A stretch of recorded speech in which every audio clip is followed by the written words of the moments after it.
those kids might be prone to missing all of that. There's no sanction. Really? So the control light just whatsoever. Okay. That's not- Yeah. Okay. You're gonna be there in person, you're gonna show up. Call the meeting to order, but before we go with the procedure, I'm going to just say for public comments, participants, they can dial 1-313-626-6799 or 1-646-558-8656 and enter the meeting ID of 977-6119-6006 and then press pound and then pound again. And if your line is muted, press *6 to unmute it. And with that, our meeting will be called to order. And we have prayer by Commissioner Dean and a pledge by Commissioner Wyatt. Let's take a moment here to reflect on the sanctity of our democracy and the strength of it. And today of all days, with an election process underway, that we acknowledge the good work of our election officials from the state level down to the county level, and all those election workers throughout the county and throughout the state who guarantee the sanctity and integrity of our election process. Amen. Join me with the pledge. I pledge allegiance to the flag of the United States of America and to the republic for which it stands, one nation, under God, indivisible, with liberty and justice for all. Can we have a roll call vote, please? District 1, Commissioner Dan Dean. Here. District 2, Commissioner Gary Heberlin. Here. District 3, Commissioner Joel Meyer. Here. District 5, Commissioner Joel Wyatt. Here. And District 4, Chairman Bob Coleman. Here. Any additions, corrections, or deletions to the agenda? Mr. Chairman, I'd like to address number 6. I'd like to approve the adoption of today's agenda. Support. Okay, we have a motion made by Commissioner Heberlin, supported by Commissioner Dean, that we adopt the agenda. Any discussion? All those in favor, say aye. Aye. All those opposed, the same. Motion carried. Any corrections to the minutes? Chairman, I would move approval of the minutes from July 21st meeting as presented. Support. We have a motion by Commissioner Dean, supported by Commissioner Heberlin, that we approve the minutes of July 21. Any discussion? All those in favor, say aye. Aye. All those opposed, the same sign. Motion carried. Correspondence, petitions, and introductions. You got your green sheet there. It's got those on it. Commissioners report. Commissioner Dean. I have no report today. I had no report, Chairman.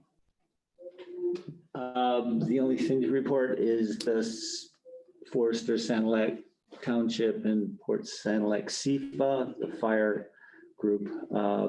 They've run into a roadblock with their application regarding who's going to pay the FICA.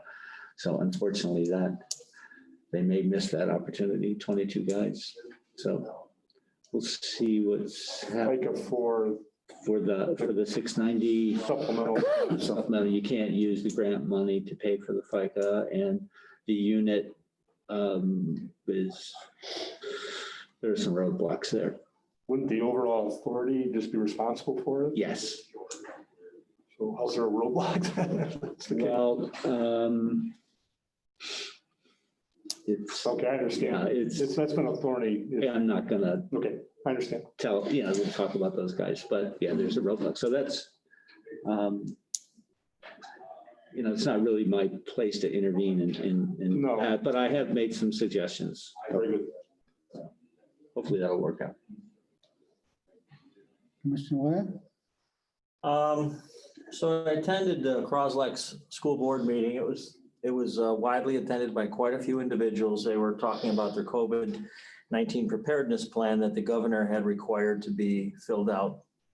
And it wasn't an opportunity for anybody to say, yay or nay or otherwise just to express their displeasure.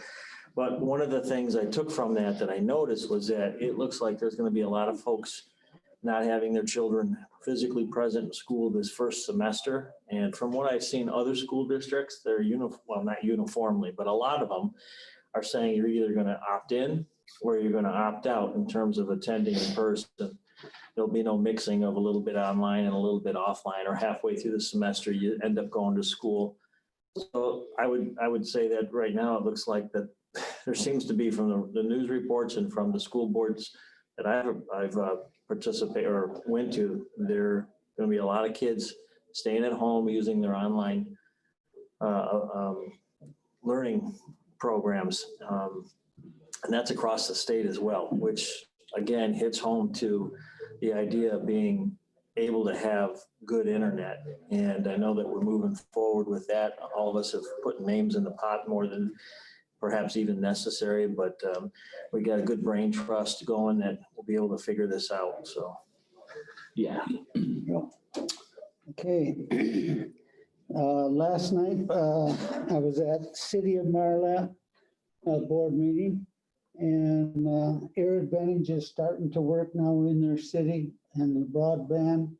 They're having people that sign them up, and when they get a certain amount in an area, then they're gonna run it to that place and keep going that way. But they're quite encouraged because they do have quite a few people that are interested in that. But right now, it's only in the city that they're doing this. Another thing, just a little off the cuff a little bit, but last week, Sherry and I was up camping and sitting around the bonfire and listened to everybody talking. They're all talking about the elections and things like that. And I thought that was pretty neat, at least that people were interested enough to talk about it. And other than that, that's all I have for my report. And Tara? I just want to give you a quick update. I listened in on a conference call with Michigan Municipal League last Monday. So a lot of their focus, of course, is going back to the state's budget planning for the new fiscal year 2021. The state's budget starts on October 1st. Currently, they have about a $3 billion deficit. They were able to use the CARES Act funding to get us through the fiscal 2020 budget, which ends on September 30th this year. So they were able to backfill some of our revenue sharing payments with that CARES Act funding. But we're being told that CARES Act funding is now all gone. So there's nothing to help with the projected budget deficit for the state for 2021. So what that's going to look like for us is unknown. No. The 3% is what percentage of the total? 3%. I'm sorry, the 3 billion is what percentage of the total? Honestly, I'm not sure. This is just looking at their general fund piece, which typically is where all the local funding comes from, and as well as the school funding.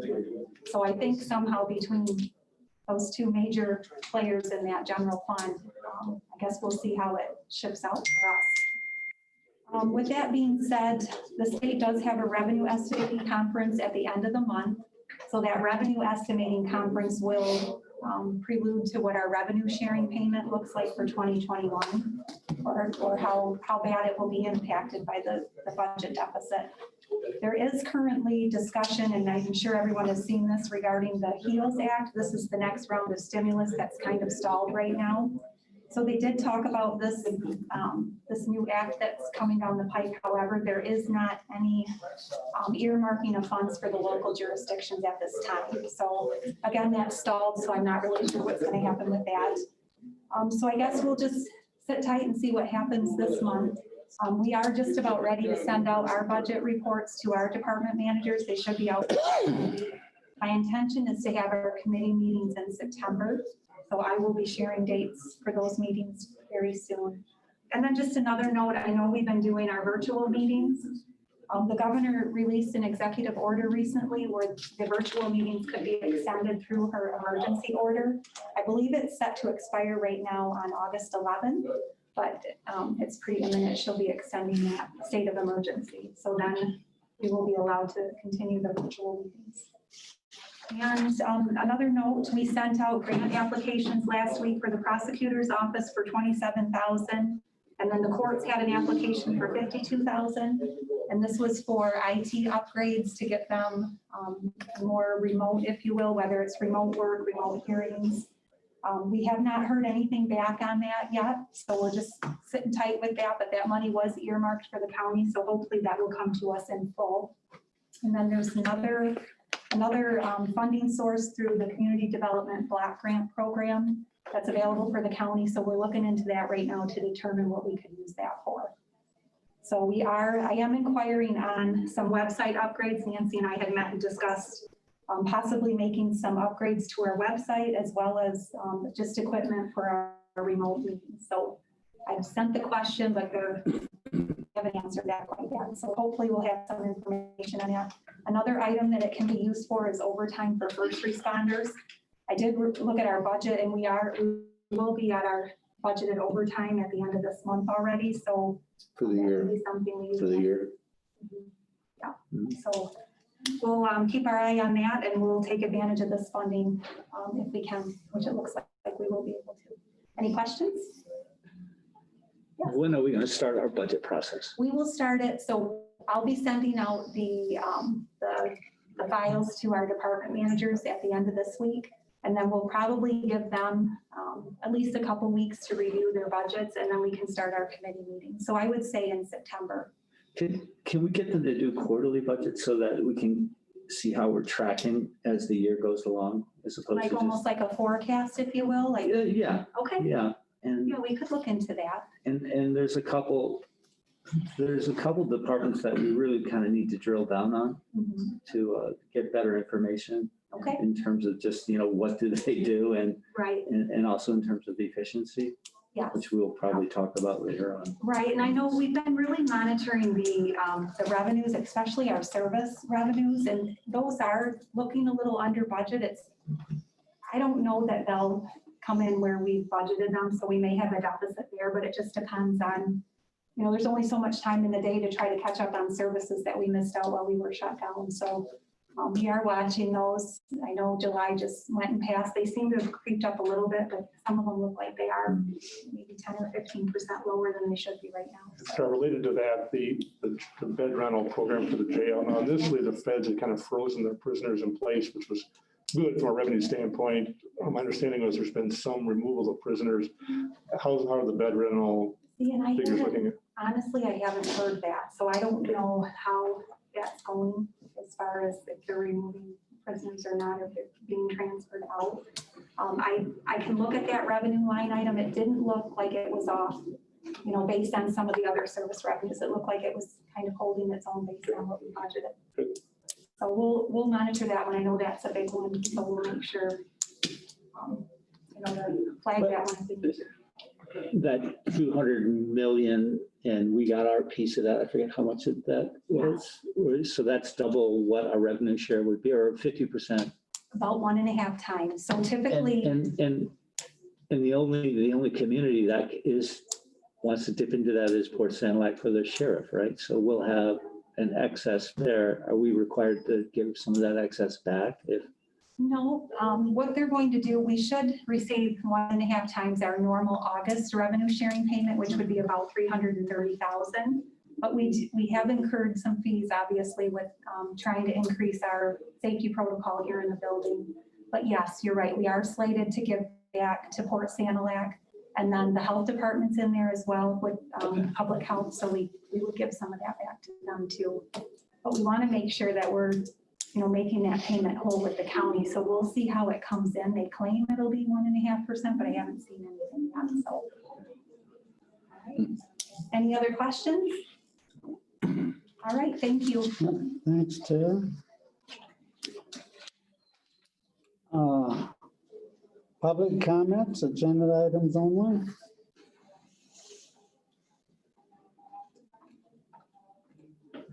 Yeah, if none, appointments to standing committees, we don't have any that I'm aware of. County Commissioner Chair appoints, I don't think we have any. We have a general resolution Tara, do you think those guys would want to come in and hear that? Chairman, I would suggest we make a motion and get it on the table, and then hear the comments perhaps, and then before we vote on it. Okay, well, I was thinking that, but I didn't know if they wanted to hear our resolution. Yeah.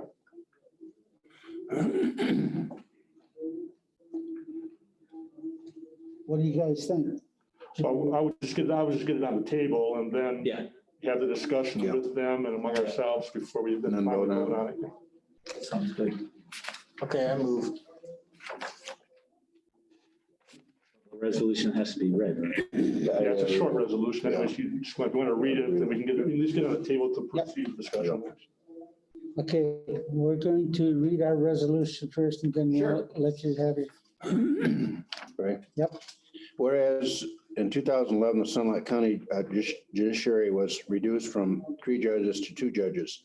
Since then, there have been discussions about sharing judicial resources more equally between Huron and Sunlight counties, and therefore it be resolved, this county shall join in a probate court district, which will consist of the counties of Huron and Sand and be it further resolved that the Sand County Board of Commissioners shall by this resolution join in a probate court district, which will consist of the counties of Huron and Sand and be spread upon the proceedings of the Sand County Board of Commissioners this 4th day of August, 2020. Okay. Now, And I'll support that for the purposes of getting it on the table. okay. We have a motion by Commissioner Peterlin, seconded by Commissioner Green. All those in favor? No, we're gonna, Oh, I'll have it. discussion. Yeah, I'm sorry, discussion. Tara, could you shut that door? There's a noise coming in from out in the hallway.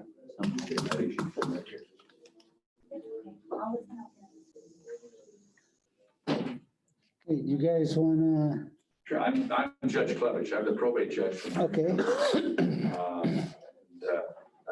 Just by comment on your resolution, the language that needs to be on the ballot, and I think what I'm looking for you to do is to resolve to put the language on the ballot and let the voters decide. In other words, I'm not asking you to make this decision. I'm asking you to adopt a resolution to put the language on the ballot and let the voters decide, because that's what is required by the statute. In other words, the specific language Yeah, there's some exact wording in the actual in law. the statute, that wording. See if I come. It's in your packet. Yes. It's just it's incredibly Oh. short. page succinct. 5. Okay, Okay, and what I'm asking you to do, or what we're asking you to do, is adopt a resolution to put that on the ballot.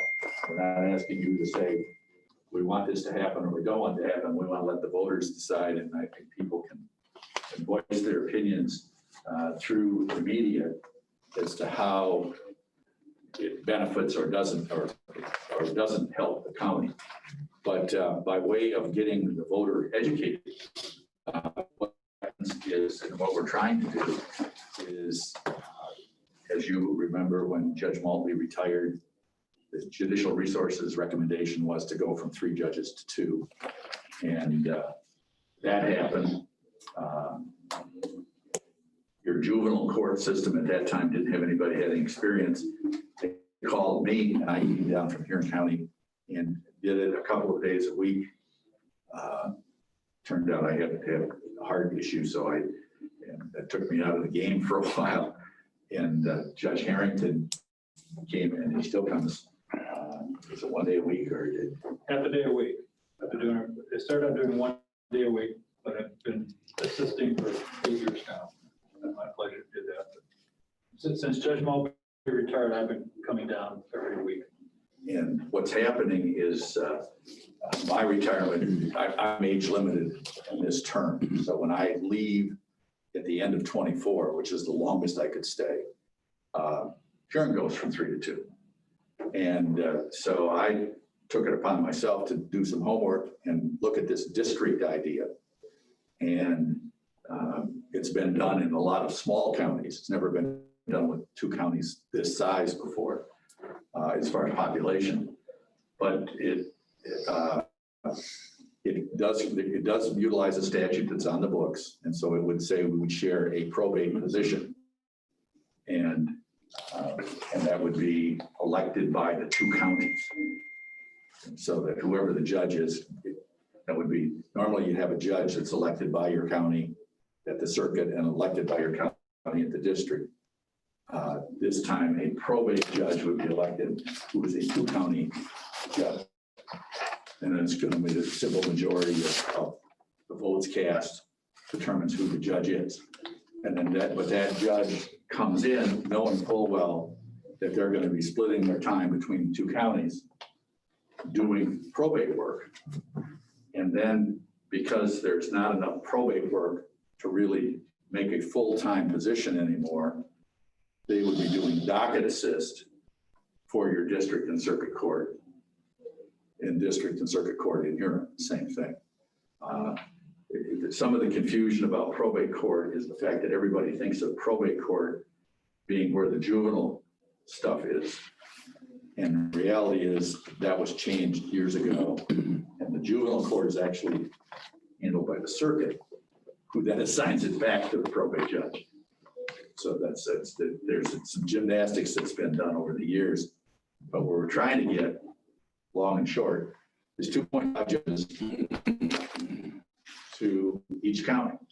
And having that work with cross assignments so that everybody can better balance out the judicial resources. In Huron County, to give you an example, Judge Harrington, Prill, and I have blank cross assignments for all of our dockets. And so that if somebody comes in and there is a disqualification of that judge, it immediately goes to one of the other judges in the county. And only if there is a disqualification of all 3 judges do we get a visiting judge. We have operated now in 5 years, and I don't think we've had any visiting judges at all in that 5-year period, except for where there was a blanket disqualification of all 3 of us. And I know that you have, from time to time, had to use a visiting judge, and you bring them in, and frequently it's a retired judge, and you have to pay them a per diem to do those kinds of things. So it is, the whole idea is to expedite the judicial process and then to efficiently and effectively deploy judicial resources where they make the most sense. I would add that the State Court Administrative Office of the Supreme Court has proposed this to happen in the judicial resource recommendations. They fully support it. The regional administrator, Bruce Kilmer, has made that clear to all the judges, and we want to pass that on to you. Judge Ross and Judge Tebow support it. Judge Tebow is obviously on his way out, but the 3 judges in Huron County support it. We're hoping citizens do. The salary is paid by the state of Michigan, and San Luis County and Huron County would be splitting health benefits and whatever other contribution there is. So yeah, there's going to be some money out of pocket, but it's not what it would be to hire any additional magistrates or positions like that, in my opinion. And as a result, you have someone that will be able to assume what I'm doing here. Again, not that it is a real big problem for me to come here, but if you have half a judge, you'll be able to get the dockets completely squared away in all 3 courts, both counties. One of the things I want to add is that I indicated we're doing this prior to my retirement, because if you follow, I don't know if you follow any of this as it goes through the legislature, we've got it passed in the House. The Senate passed it unanimously out of committee. I don't think the Senate yet has voted on it, but they anticipate a favorable vote, and it went 7-0 in favor of it at the Senate. One of the things that, as you may know, is they always look at a fiscal impact looking at the financial impact to the legislature anytime it comes up. And right now, because they're still paying me and all it's going to do, it said, right now the line says, this proposal has no financial impact on the state of Michigan, because all they're doing is reallocating my salary to this combined salary. If I retire and my place sunsets, and then Huron has two, you have two, and somebody says, we really need that fifth judge. When you go to do that, that physical impact study will say this is going to cost the state $150,000 a year perpetually. And given the state of the state, I think you might find yourself running into some resistance that right now we simply don't have, because they're already obligated to fund my position through 2024. So all they've said is it has no immediate physical impact, but it will in the future. It may have some cost, but it's for the state, not for the county. So I hope that helps you. I'll take any questions you've got then. Yeah, I read the report from the House Fiscal Agency. Yes. The next sentence after where they said there's no fiscal impact on the state, it was that any additional cost will be absorbed by the local governments, which is us. And I think that's where my concern comes from. We just heard a pretty ominous report from our county administrator. The state's facing a great deal of uncertainty. Their first quarter of their next fiscal year is our fourth quarter of the current fiscal year. We face the prospect of losing potentially about $250,000 in revenue sharing in the fourth quarter of our year, which really puts us in a bind for this current budget. If the citizens were to approve this, the legislation indicates that the 3 judges in each county would write the budget for whatever overhead or would be associated with this. The legislation made no mention of the funding agent having any input in that. My concern is that we're facing a real cloud of uncertainty with revenue and the budget, both nationally at the state level, and which trickles down to us.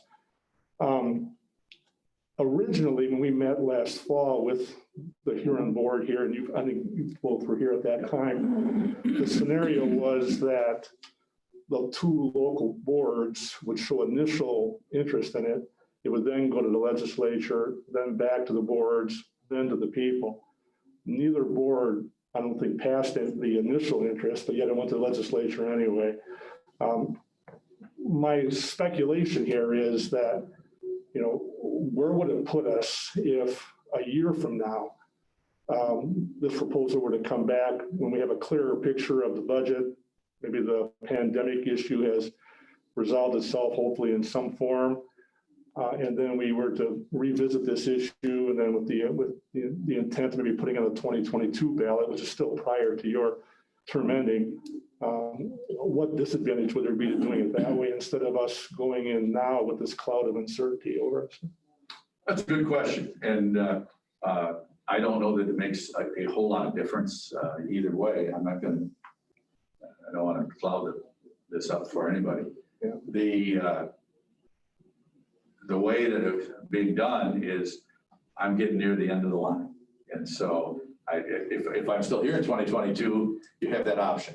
If I'm gone between now and 2022, then we're sunset and they're at 2 and you're at 2 and you're approaching the legislature to fund an additional judge position. If I'm still here, it stays exactly the same. I'm 70 years old.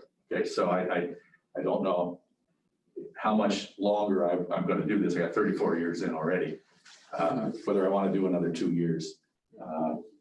But I certainly enjoy serving and enjoy doing what I do. But I also felt that one of the things that I observed is when you went from 3 to 2, and I had extensive discussions with the other judges at that time, we felt that the cut was too deep. Luckily, we didn't have to deal with that because we kept 3 judges. Since that time, I have continually monitored it. And of course, you had the situation here when I had the heart issue, Judge Teeple had a health issue, and all of a sudden you were down to 1 judge serving, trying to do the casework for 40,000+ people. your story turned out to not be alone. There were a couple of other counties where that similar situation happened. One that was so severe that they went from 3 judges to 2 because they cut one. One of the judges got sick, and then the other judge broke his leg and was unable to work for a period of 6 weeks, and they ended up hiring an outside visiting judge per day, and he lived in a motorhome in the parking lot of the courthouse to try and keep things going. I mean, that was the extreme, and when I had those conversations at the state court administrator level, they basically all said, we acknowledge that we cut that too deep, that there really should never go below 2, we should never go to 2 judges. We should always figure that some way that we have more than 2 judges available for a county. And to try and do more than that is too aggressive, and we deny people. Yeah, well, it worked to our disadvantage that Judge Mulvey resigned right at the point when they were making those decisions. So Absolutely. they saw it as an easy way to make a cut. They said there's an easy way for us to save And so- $150,000. Yeah. And quite frankly, if you look at your hiring patterns, what happened is I ran down here for the couple of years, and when I couldn't do it anymore, they got some of Judge Harrington, and the next thing you know, you've got referees and magistrates doing more and more work. And hopefully, as that happens, you get better services to your people by having judges do it. And through the process of attrition, as magistrates leave, you have to determine each time whether you're going to need that. But as far as the cost to you goes, if they make me, because if the legislature says that it would be me is the first judge doing it, effectively, my salary, state paid. So your county is going to be your half of the health insurance and pension costs. That's it. Any other costs are the same costs of operating the probate court that you already have. There's not gonna be no more. You have all that, you have all of those same costs of operating a probate court, probate staff. And the only thing you don't have is you don't have necessarily a judge there on a regular basis supervising it, other than to the extent that Judge Ross can do it, to the extent that he can. But so I don't see any hidden costs other than what I just talked about at all. And I can see that you could potentially, in time, benefit by at least evaluating how many judicial officers you need over time. But the biggest thing that the court does is we shouldn't be a cost center. We are really a service center. We try and get people who have disputes in front of the bench and get them resolved timely and efficiently. And that's what we've done. And when Judge Young came out with this proposal, the judicial resources recommendation, I read it very carefully. I had been just past president of probate judges, and I was the voice in the back of the room that said, I read this whole proposal through, and what you're really proposing is to lower the level of judicial services that is enjoyed in the rural community to that which is endured in the metropolitan community. If you have any friends who have ever been to court in the Wayne, Oakland, Macomb, and Kent County areas, they will tell you stories about service that are just incredible. And we just don't have that. These rural counties don't. Now, you've had to put up with some of that because they cut too deep, and then cases start to back up. And as cases back up, the level of resources goes down, the satisfaction level goes down. And so I would strongly encourage you to consider this favorably. And if nothing else, you're exactly right. Should the people vote it down, I would encourage you to put it on the ballot. Let the people decide. If they say they want it, they don't want it, that's fine. I'll live with it. And if someday somebody looks at it and says, we want to bring it back, by all means, they can bring it back. You can appreciate our anxiety. Oh, absolutely. I get it 100%. And really, after today, our hands are tied. I mean, the people support it, and the 3 judges read a budget. they hand us the bill. I mean, it's pretty much there at that point without us having any real input at that point. But under the current system, if the two judges put together their budget and hand you a bill, do you feel that your hands are tied? We've been told that, yeah. Well, they put together what they need to do, but you have the right to still be the ultimate funding authority. What does that mean? Yes, yes. It's a It's a co-employment situation. Yeah. And we're in a I mean, I realize that. Well, you if I- bring up an excellent point, and on that point, it would be meritorious to wait for a new judge to be installed in Sand Lake County with a fresh perspective on the very subject in which you just described, the idea of whether we're merely a funding agency or whether we're more involved in the success of the courts and the county as a whole. I guess my conclusion here is that I'm not opposed to the idea. I just think right now with the cloud of uncertainty hanging over the county, that any kind of risk of any kind of additional revenue is really hard for us for me in particular, to subscribe. And I won't be here after the end of the year, but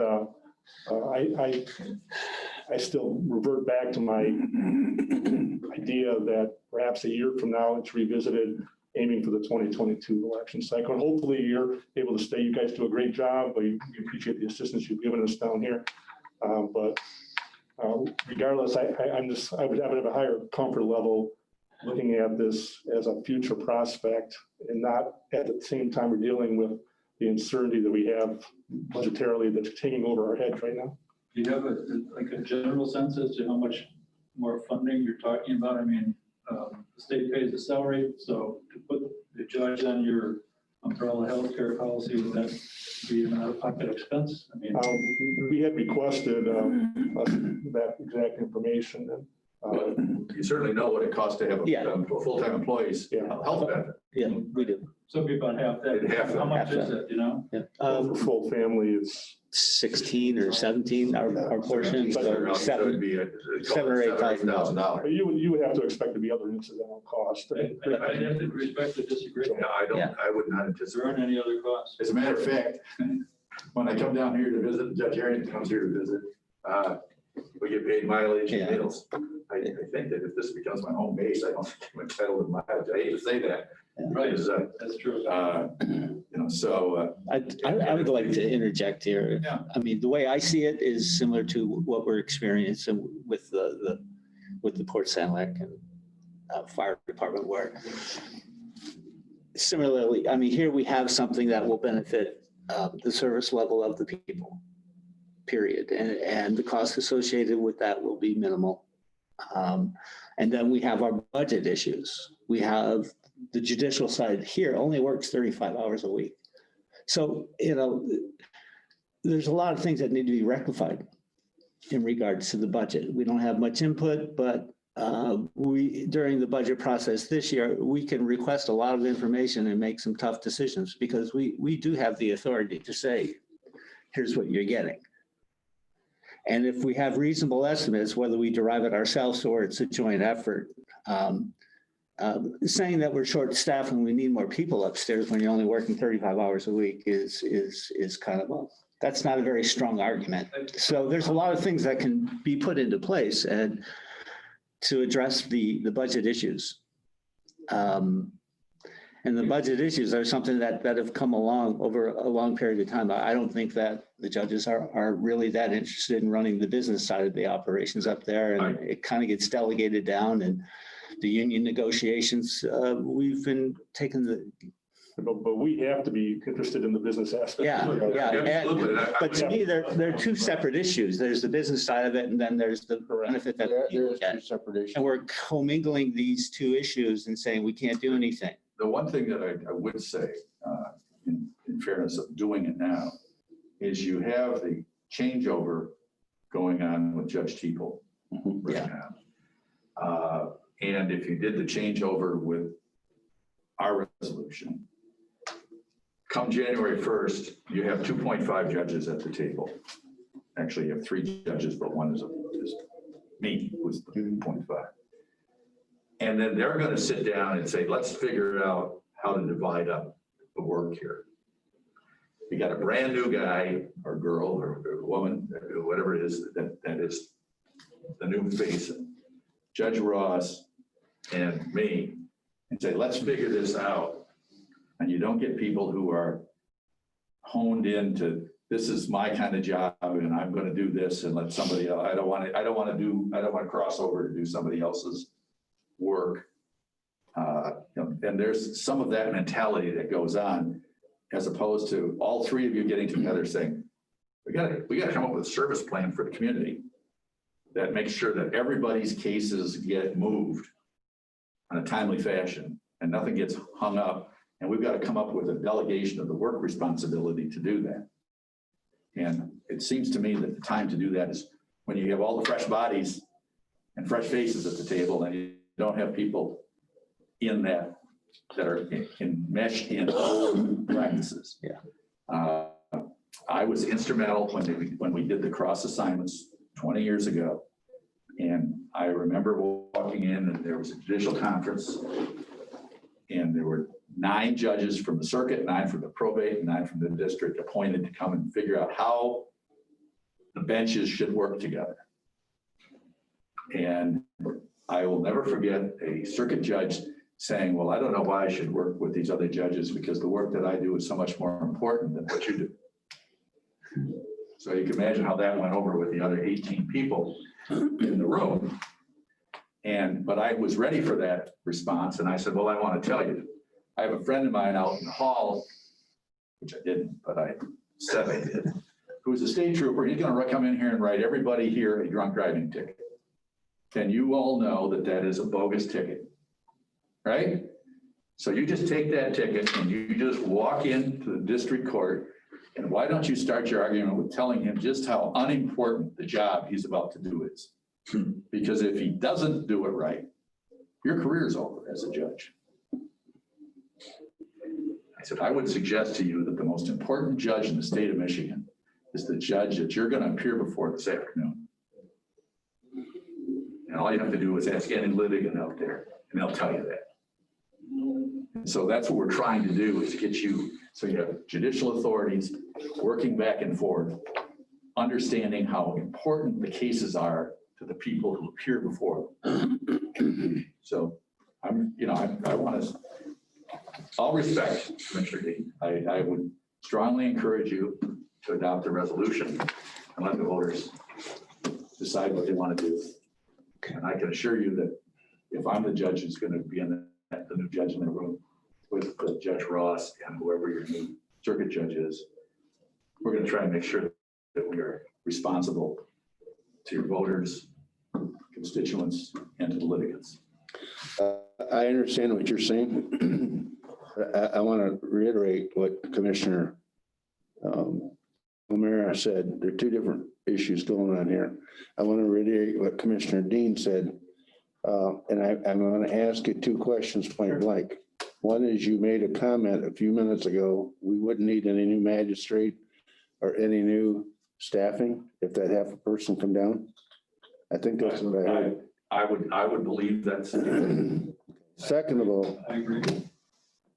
Second of all, if this goes to the voters and they vote on it, and 3 years from now, we lose, and this is hypothetical, we lose a lot of people in Sun Lake and here in county. Are we stuck with that for the rest of our life, that we have 2.5 judges? Or is there something down the road that we can vote again, or the commissioners have a chance to say, we don't have the workload, we don't need to have a judge? I think that's a legitimate question. What you're stuck with is you are stuck with 3 separate courts in the state of Michigan. A probate court, which is constitutionally mandated. You have to have a probate court. And then you have a circuit court and a district court. And that's a legislative fiat, as you may recall, before 42 years ago. Huron and Sanilac were a single circuit that had a judge that they shared. When we first implemented the district court, I think Judge Harrington is 73B and Judge Ross is 73A. Right. Am I right? Correct. And so they took a look at that and said we could get by with one judge in each county. Before that, in 1968, we got back the old magistrate system. If you remember, you went to a magistrate anytime you had a misdemeanor charge. Or Justice Peace, thank you, I apologize. And so, I mean, those changes can happen with what you're talking about, but they would take legislative change. But I'm assuming that the legislative change, just like this legislative change, that we've gone to the legislature, and I didn't mean to go around you. We're running into time is of the essence. You know, if we don't get this on the ballot August 11th, it doesn't go on this year. That's fine. And so we're down to the last week. So the answer to your second question is yes, it's possible to change it through legislation, through the legislative process. And it happens from time to time. Circuits change, districts change. That's not up to a county vote. That's up to state legislature, is what you're saying. So we wouldn't have a word to say about it. Well, you could initiate the legislation for sure. But there's the JRR is now done every 5 years. I think it's the Judicial Resources Recommendation, that they have an ongoing committee to the Supreme Court to take a look at the judicial resources in the state and how they're deployed and how they should be deployed. And you would obviously have the opportunity to sign in with them, just as I did on this situation, because I looked at it and said, I'm not trying to save you guys. I'm trying to save Huron County from going from 3 to 2, because if Huron County goes from 3 to 2, I believe that the burden on the remaining 2 judges is too great. And it's not that they can't do it, but I can tell you that I believe that the quality of the services to the families that we serve will go down. And so I'd rather not do that. So I'm trying to try and save that. If I can, and if everybody votes it down, hey, I tried. And so if somebody starts to complain to me about, God, I went to go my case heard and it's going to be 6 months or a year down the line before I can ever get a trial date, I can honestly look them in the eye and say, that's not my problem. Take it to your Board of Commissioners. We offered an opportunity to solve it. So that's where we are. Thank you. Yeah, go ahead. I have a couple questions, comments. And I'm not trying to run any of the counties down or anything like that. But I see that they'll be made up of 3 judges. Summit County's got 1, Huron County's got 1, and the 3rd one is from Huron County also. Only because it's me. And when I retire, the governor will appoint from one of the 2 counties. And at that point in time, they'll fill the vacancy until the next November election. And at that November election, the voters of the 2 counties will fill the seat. And I can assure you that I can't run beyond that. It was just a question of filling the seat for right now. Okay. Okay. As the longest Yeah, I've been, and I'm the one who's going to step down. And what they did is, when they did this whole mess that they started with, when they cut down from 3 to 2, I called to their attention that when they did that from 3 to 2 and they didn't replace Judge Maltby, that they didn't have a probate judge. And I was hoping that they might just say, oops, and give you a probate judge. Instead, they went back and said, we're going to create the district judge, Judge Ross, and we're going to have him elected next time as a probate judge. And me. And in doing that, and since you're going to sunset, we'll have Judge Harrington. And so they both ran as a probate judge in the last election.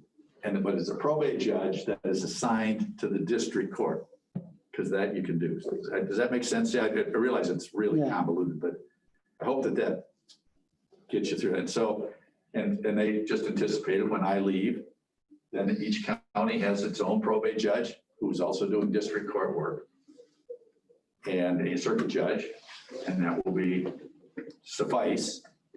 But the problem of cutting to 2 with health problems and vacancies and vacations and so on becomes too, and they've acknowledged it became too dramatic a cut. And the Supreme Court has acknowledged we did it wrong. And that's legislative, Mr.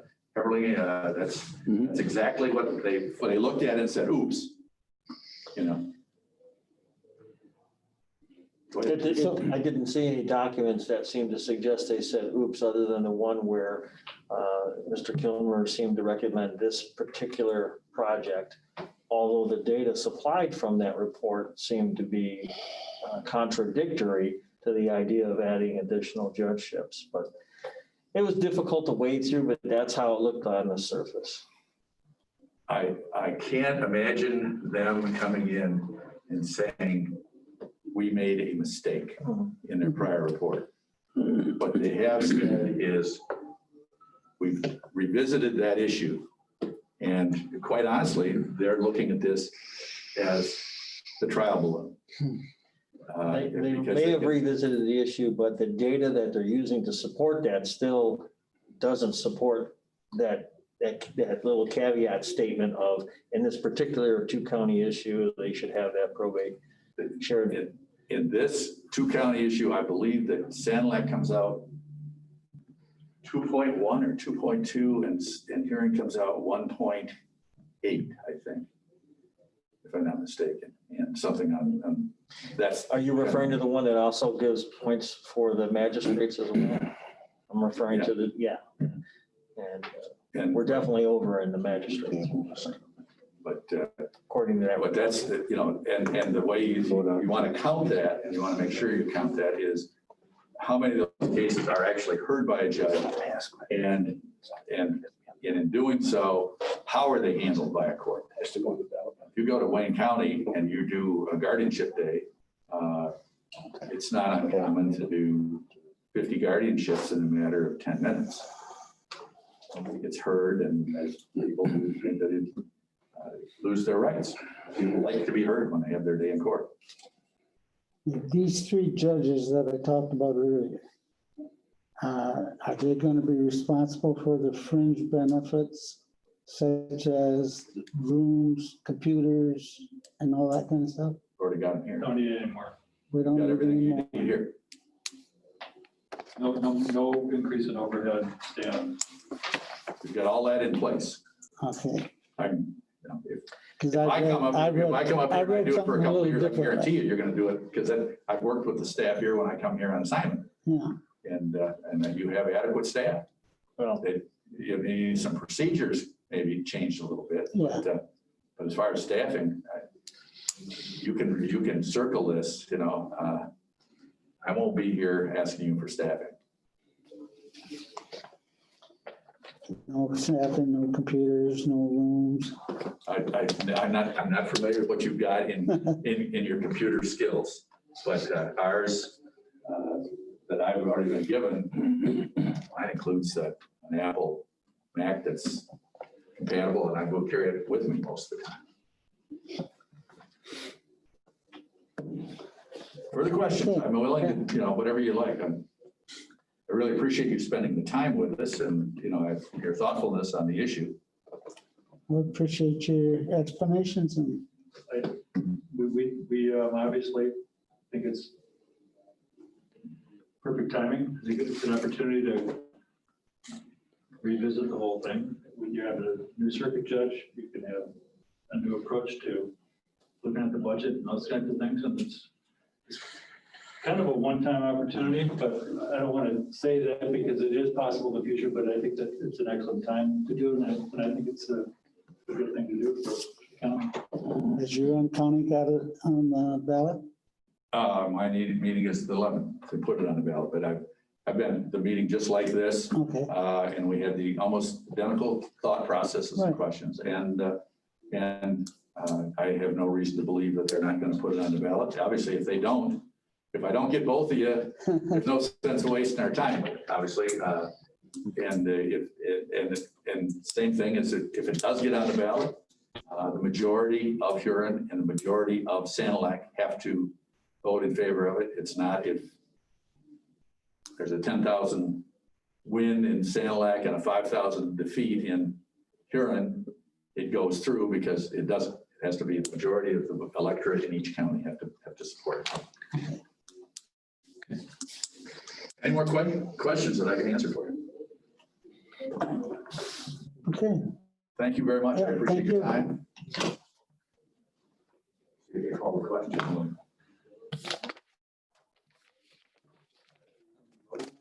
Okay. Yeah. Motion and a second on the table right now. Are we gonna amend the motion Do to, we, for procedurally, do we need to make reference to the ballot language? I think we do. right? I mean, Yeah. you have to direct me to, just like all of your other millages. Okay.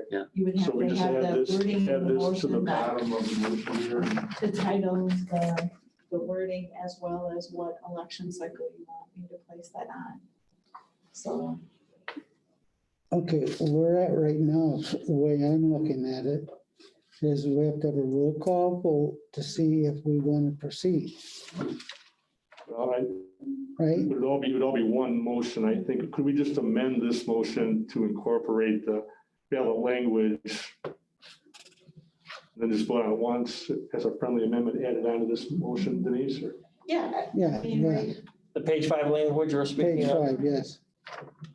I mean, you could put there, before further resolve that we direct the county clerk to place on the November 2020 general election ballot, the following wording, and you know, that, I mean, it's all set by legislation, we just need to put a title on it. Okay. And Okay, So I'm gonna be the forever pessimist here, all right?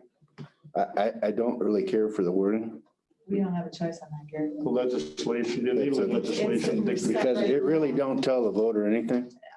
That's where it comes to educating the voters, but I mean, it's right in the law, I printed that.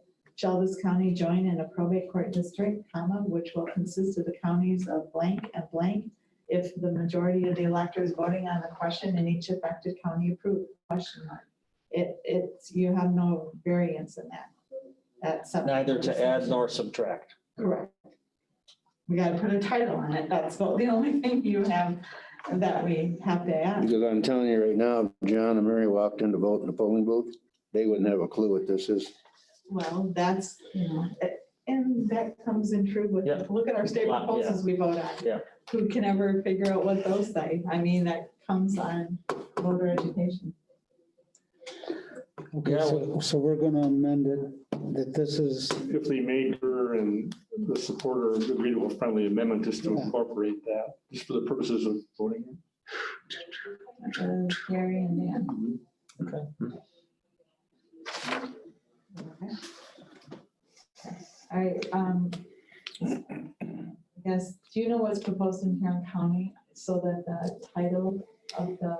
I haven't seen the language yet, but I'm going to suggest that you coordinate. Yeah, that's what I think it should be So consistent with. they have the what exact same Congress- proposal. yeah, that'd be good. Just be establishing probate court district. Sounds good. I mean, I like It's it. a proposal to establish a Well- probate court district. right. Perfect. Between your. Even better, Yeah, between here and San Lake County. To establish- better and better. Okay, Consisting of Huron and San Lake County.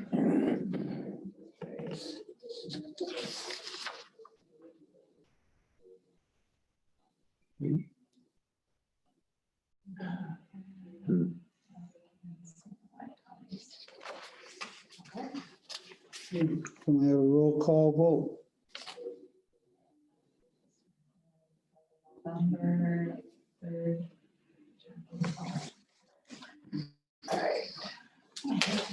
Before we vote, can I have one more question or discussion?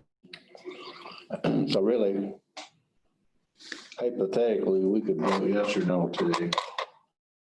No, meaning it wouldn't go on the ballot, correct? Correct.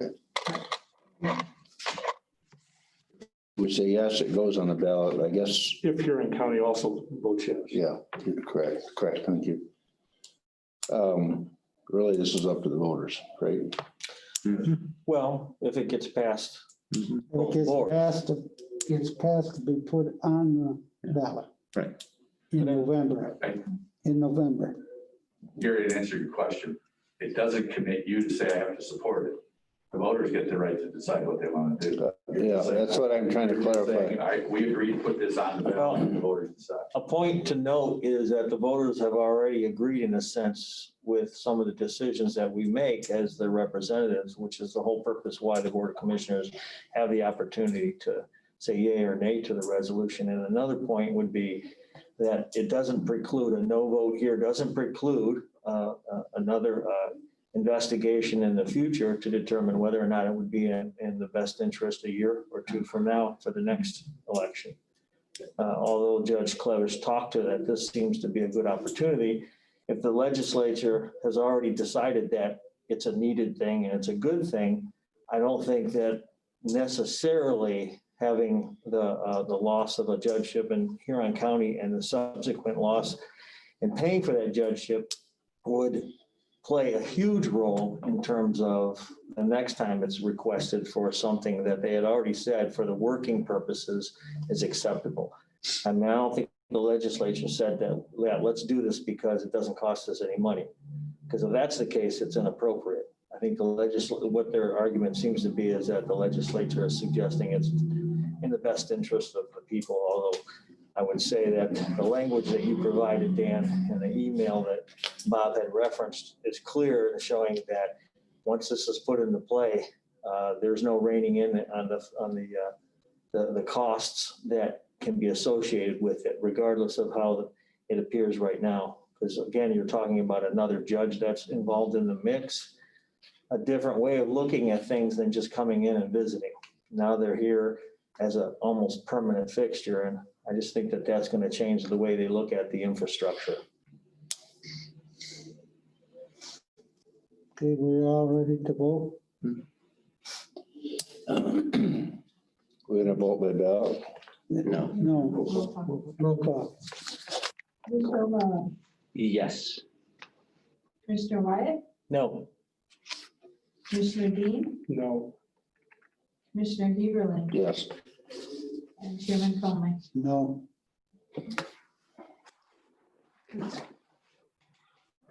Thank you. Thank you, gentlemen. Thank you.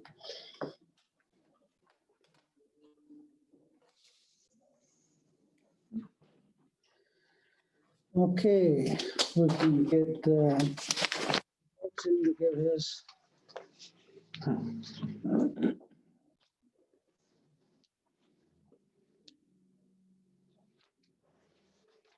Hey, Joe, presentation of Blue Water Conservation District.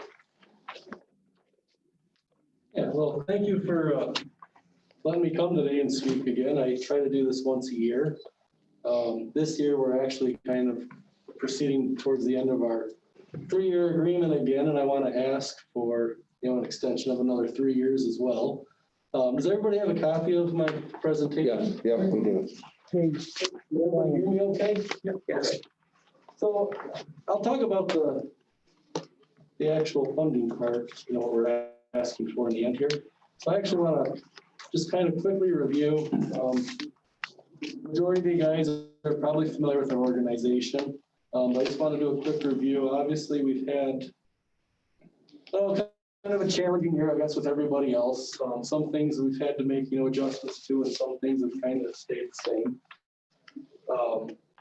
Luckily for us as a conservation district, we in our fiscal year 2020, we started out with all of our grants that we originally had. We had 2 DNR grants that were just paused. We haven't heard that they're canceled or any sort, but that happened to have been our wildlife biologist that we were paying full-time, and then also our Flynn Township the nature center, that habitat grant that we had. We're trying to implement more conservation out there. So those right now are temporarily paused. But to date, we still are having our 2 farm bill technicians. One is up here in Sandusky, and the other one services St. Clair Macomb County, which those 2 counties help support, that technician down there.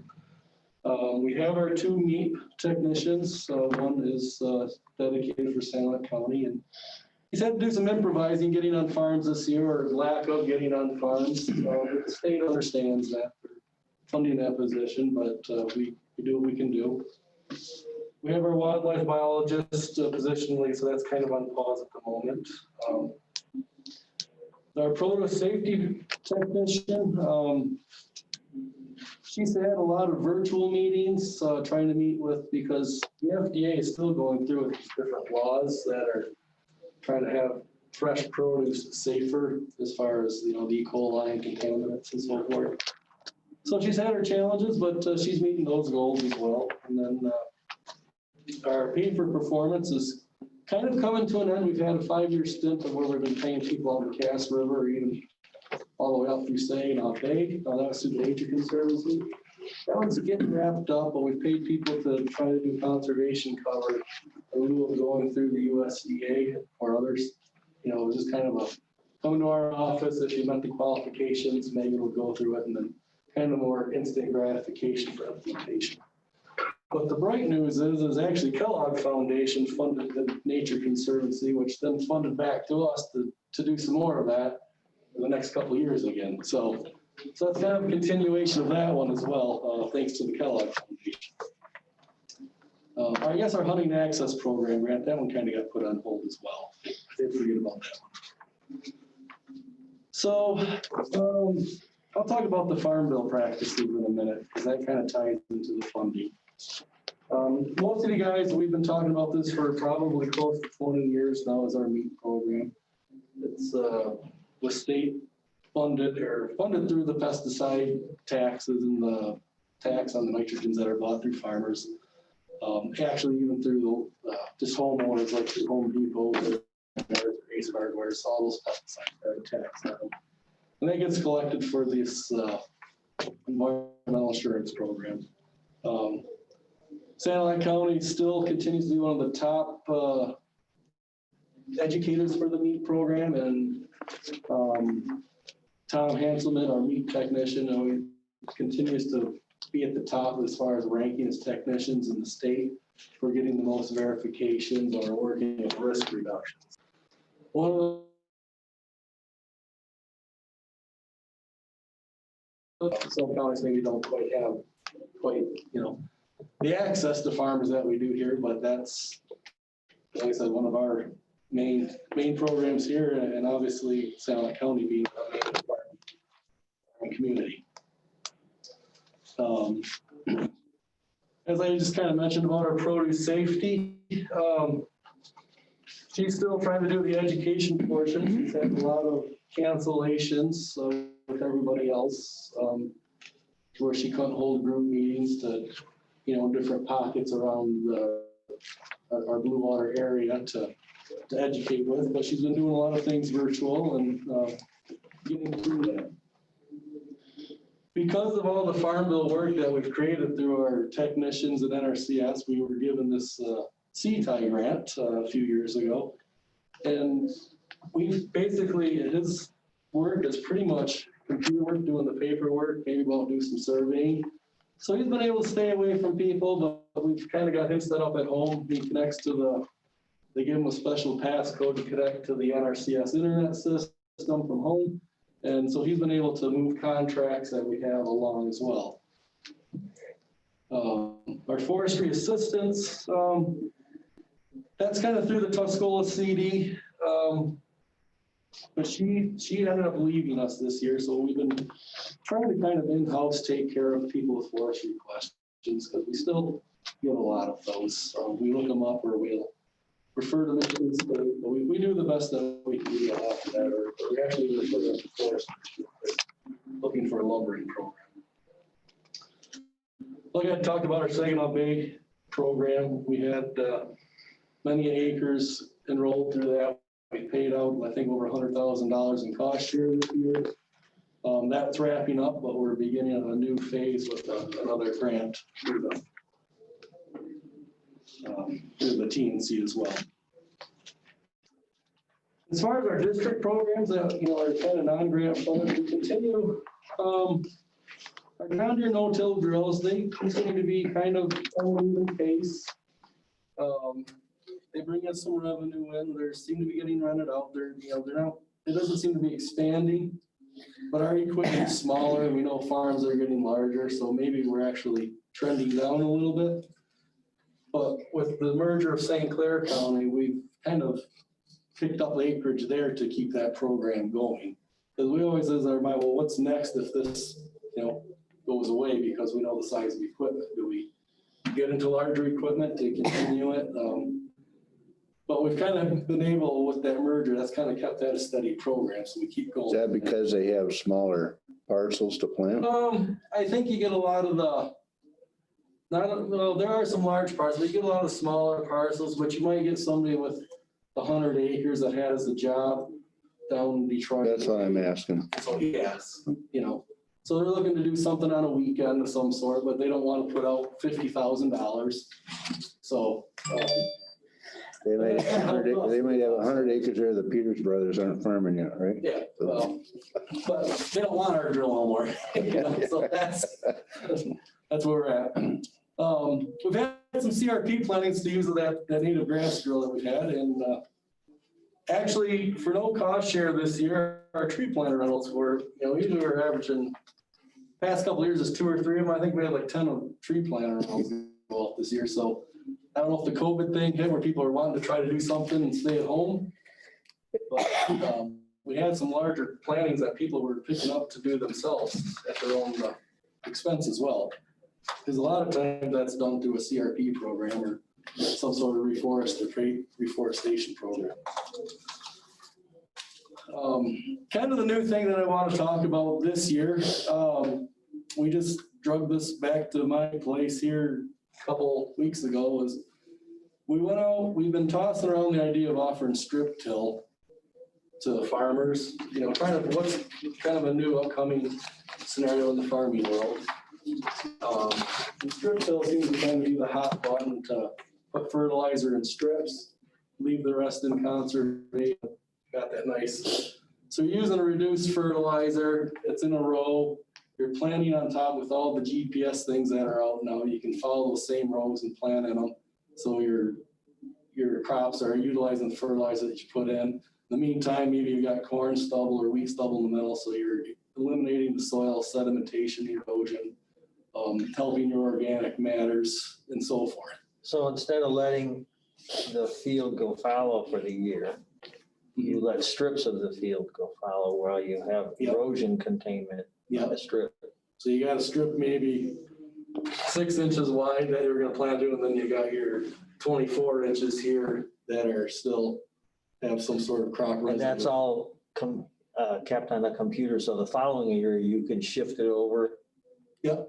Wow. Wow. Well, that's what we're going for. We bought the machine. We know, we as a, district staff, or even we have our one director, Jay Ferguson, has taken quite an interest in this. So we're cognitively together to try and play around with this before we go run it out to make sure we have. Is anyone doing it in the thumb area? Yeah, there's, Eric West down by Croswell put one together. We have Shaw's up here and Germania Road up that way doing it by the Stover area. And I think there's somebody up by Minden City that Who did that, Neil? Eric did. Or Neil, same. Yeah. What's the long-term benefit in doing something like this? It seems technology heavy. The long-term benefit is a reduced input cost from fertilizers, a better soil tilt because your earthworm activity is not being disturbed between your rows. In that row, you're probably warming up the soil for better germination. And then, and I believe you can take different depths for your roots, and you have your moisture retention through the sun, if you get like pad dry. Yeah. So in between your rows, you're having a better moisture retention for your roots to go out. Yeah. So, the things that I live down by Croswell, so I have talked with Eric, and he's having very good luck with how his stuff looks this year. So, So we're trying to make this more available on a trial basis. We just decided as a conservation district, we need to offer something new, something different to keep ourselves, that's our mission, is to offer conservation. This is just dry fertilizer only, not liquid. This one is a dry fertilizer application. Are all of them dry or? No, you can have liquid ones. So the reason we chose dry is because potash really only comes as a dry Yeah. fertilizer. Yeah. It's a micronutrient, but it's too expensive per acre to work with liquid. What's, I don't want to get ahead of you. No, that's fine. Being an old farm boy, I have lots of questions. That's all right. So what's that cost to rent per acre? Rent that machine, We figure that this is probably with the tractor gonna be a $20 an acre rental. You rent a tractor with it? Well, we're trying to piece all this together. We found this up in here on county used, because this new was well over 100,000. We found this used, kind of a needle in a haystack scenario up there. So we bought it to push us to get the Green Star, maybe run a tractor.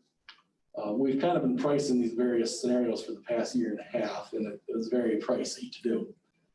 So, and when you put all those new prices together, it was like $30 to $40 an acre. We're like, I'm not so sure guys are gonna spend $30 to $40 an acre to do this.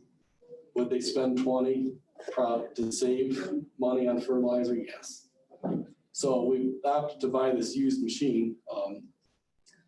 So like I said, Jay has a tractor over in Brown City there, and we're gonna, like I said, we're really gonna take this fall to couple this together and, understand our settings with it, understand how the variable rate goes with it, because it'll variable rate the fertilizer if somebody has their stuff GPS, soil sampled. But then also you have to have the RTK on the tractor to keep all your rows straight. So you can take a 6-row machine and match it up with a 24-row planter, 36-row planter, 12 rows, and so forth. So this is kind of our experiment, I guess, a little bit. But if we can make this work, it would be, beneficial, financially to farmers and beneficial to our environment as well, and soil health. So that's kind of our goal with this one. You don't have an acreage for testing purposes alone. No, we don't own acreage, no. So when I was talking with the board about it, I was like, well, go back 30 years ago when they were looking at the first no-till drill. People probably thought they were maybe crazy at the time to do that, but there's a lot of no-till happens now. And that program grew to be successful, and they've gone through several different drills through the years that they've traded off to keep them updated. So we're kind of at the beginning stages of this again, hopefully see where 20 years of this goes, and hopefully help out with, the problems of Saginaw Bay that the Great Lakes Restoration spends a lot of money on too. So that's kind of our goal here. I'm hoping next year to have some results for you guys to talk with you about so forth. But like I said, we just brought this home 2 weeks ago to start figuring out and utilizing it. Our educational programming this year obviously has not gone over too well this year. We always enjoy doing that, talking about conservation, but it obviously with the restrictions out there, we have to forego a lot of that. In our tree sales, that's kind of been our baby, I guess, because it does help with all of our funding, the higher portions of the farm bill technischen. We met a lot of challenges. We also made a lot of changes, and some of them were for the better. When we were doing things in Macomb County, the COVID stuff was going so rapid down. I was like, I'm not so sure I want our staff to go down there to sell these trees and so forth. So the fairgrounds was great. Santa County Fairgrounds was great. We kind of use that as a packing hub. We're safe up there where we're doing lots of room. But we got a UPS account and just started shipping all these orders out. Macomb County actually, I sent them are willing to help with, if we had to do some of this shipping expenses. but they were, since we have such a good relationship with Macomb County, to help us cover some of our shipping expenses to the trees that went down to the county that we had to ship. So they've been a great partner with us. But since then, we started charging a shipping fee and people are paying that. So it's like, well, there's a little easier. So we don't know where this COVID's going next year. But we've had to figure a few things out. We really like the fairgrounds up here to work on them. And we had to use we went down to Emmett versus Goodall's for our St. Clair distribution. In the end, we pretty much sold out of stock. Our expenses were up from it, so our profits were down a little bit this year, but we do know a lot of conservationists just canceled everything altogether. And I don't know how financially they'll be going into future years from that. So I'm proud of the staff to make that program go this year. So that's kind of a recap of the year. Sorry if that took too long. Is there any questions about those particular programs? So One was a pheasant program. More and more tree lines are getting taken out in the woods. How's that working?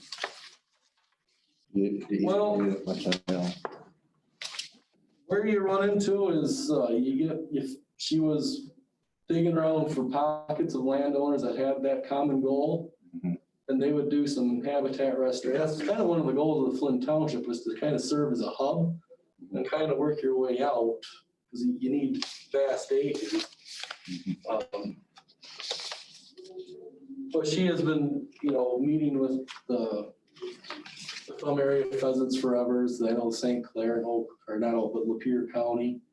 Santa doesn't have their own, I believe is it part of the Thumb Pheasants Forever, some sort of chapter, I think. You talking about the place over in Kingston? No.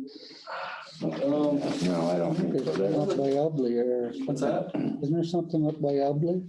I was thinking Bad Axe, Could be. somewhere in that region up there.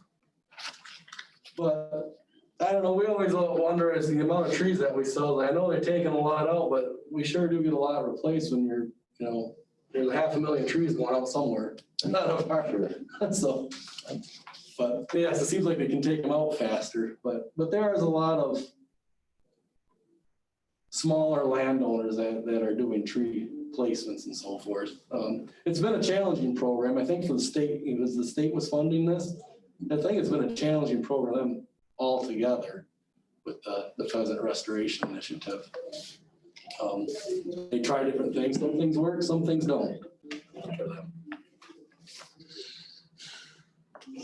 So back to our NRCS programs. So we've had this partnership going, I'm going to say for 2 funding cycles now. We started originally, we asked for $5,000 a year for 3 years. And then the last time we asked for $10,000 a year for 3 years. And we're at the end of that cycle. We developed this partnership between the NRCS, which is a federal agency, ourselves, which was Santa Conservation District, now the Blue Water CE, and then of course the Santa County Commissioners. We hired this Farm Bill technician. USDA funds the majority of the position, but it's typically a 50-50. We've been at about a 60-40 this last time around. But the object of the position is to help with district activities, some of our programs, as well as help with the farm, processing and bringing people into the Farm Bill programs. So some highlights from 2020 this year was even through kind of semi-closed offices and so forth, they've been working from home, coming in, doing field checks, processing, behind the scenes, the contracts and so forth. We've got some quick highlights. There's 2,200 acres of cover crops. We had a big backlog from last year's wet spring, so they decided if people still want to go through and try cover crops, they funded them this year. And they had 19 additional applications this year. So there was 2,200 acres, and I don't know what the applications this year But that total is $84,000 worth of cover crops going out. The large farm bill program they work with is called the Environmental Quality Incentives Program. And there was applications of 680,000 that was approved, went to 14 different farmers. The typical practices are nutrient management, integrated pest management, cover crops, forest stand improvement, and other conservation activity plans if they wanted to maybe do a wetland or try some sort of water control, so forth. In order to get those 14 applications approved, though, there was 30 applications had to be submitted for that. But to get to those 30, we had to serve over 150 people that have requested some sort of technical service. So at least from the simple, you qualify, you don't. We worked with 150 people to get 30 applications, I guess, and then 14 of those get picked. So we'll probably continue in that strategy. We know there's 30 people, there's 16 more people out there maybe for 2021 that want to do something. So we'll keep working, to get them. And then obviously as we get people coming in through the door, we serve them again. Conservation Reserve Program in Sanilac County once upon a time was one of the highest counties with acreage in it.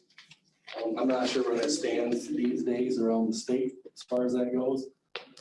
We did have 24 more applications that were accepted this past year. So that's work that we have to do to put those plans together as well. And then, see through from the plans through the seeding and sign off on it. And that's a partnership with the Farm Service Agency. Conservation Stewardship Program is, that's a program where if you're already doing cover crops and doing nutrient management, it's a program where you can enroll to continue to do it and maybe collect some payment for it. But they also want you to adapt new practices as you go along. They had one application for that was for $55,000 to be paid over 1,000 acres. NRCS and our Farm Bill Tech worked with one application for 120 acres of what they call a wetland reserve easement. And that's usually a lifetime easement on a wetland program to be restored. Well, maybe Flint Township's under that. And there's one up by Minden City that was enrolled in that. All farming league. Yeah. So that's kind of that program that they reversed reverted farmland back to wetlands that it once was. And that's once again a USDA funded program, pays that easement, but we do the technical work for that. So amongst all the contracts that are housed within the office that have started 6 years ago, which many of them have been closed out. Today, this year, there's always that workload to keep up with people implementing. They've paid out $1.6 million for 70 active contracts. And they're still on the books, $3.1 million that need to be paid out. So that work still needs to continually be monitored and so forth. And another highlight, amongst working with this, our meat technician helps bring people into the program to meet their goals. We now have 147 meat verifications, which is 81 in cropping, 42 farmsteads, 16 livestock, and then 8 in forestry and wetland verifications. 147 out of the 5,000 Yes. are here in Sanilac? Yep.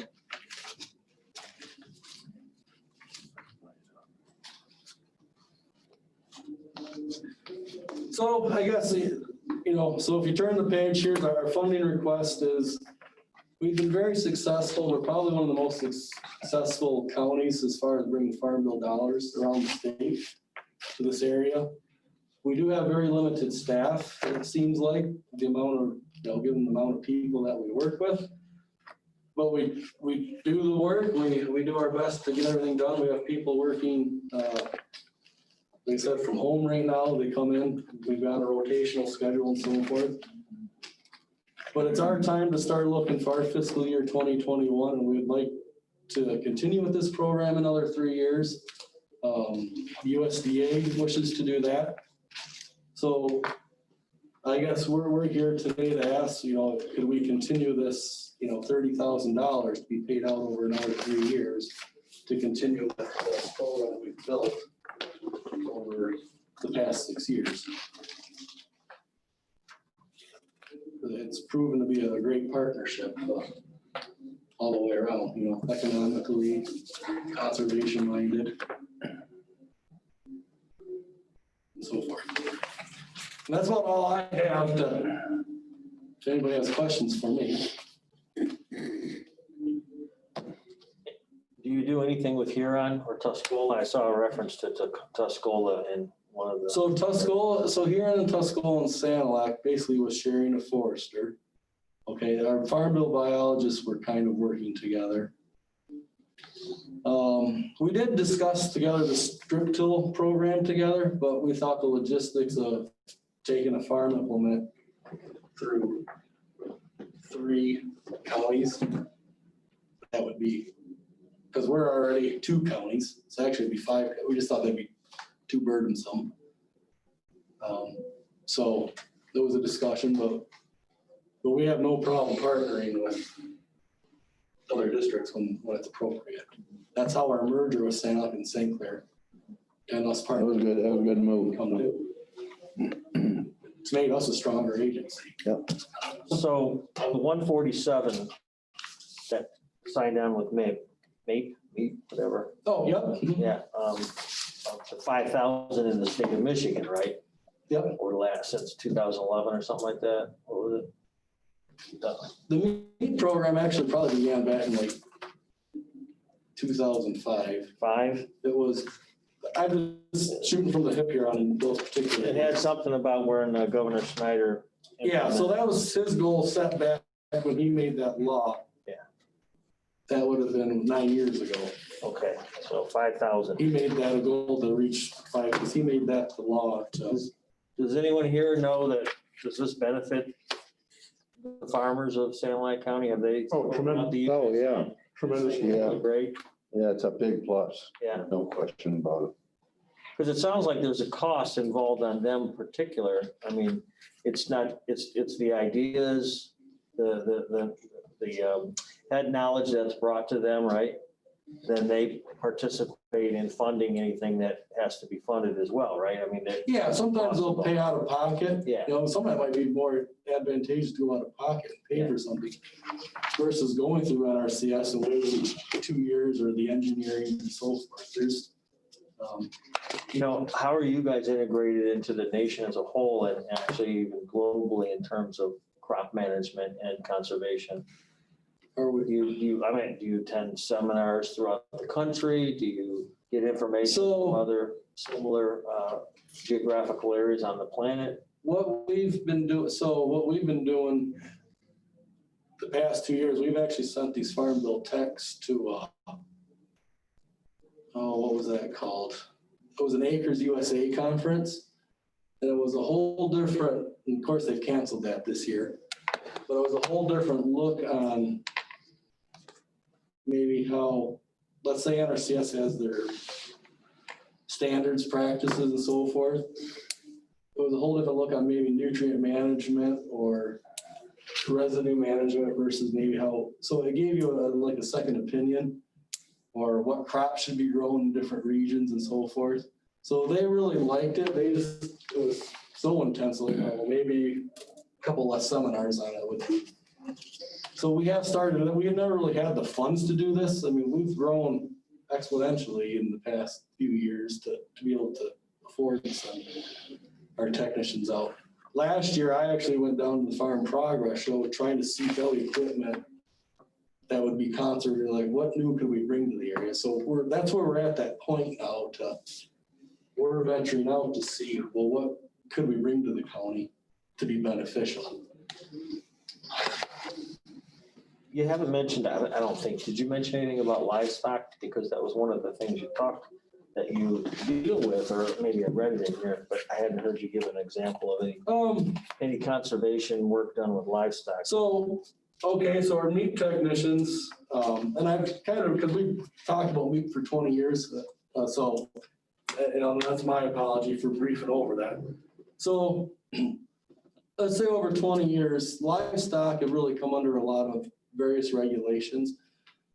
Our meat technician in Santa County has the ability to read and approve the conservation nutrient management plans, but he's been doing this for 10 years already, so I take that for granted and shouldn't mention that to you, because that's a big component for any livestock operation to be able to legally spread manure, apply nutrients, and or for that matter, apply phosphorus to lands anymore. But he has the ability to go even to a smaller farm doesn't meet the requirements of the CNMP, but he can just put a small manure management plan together.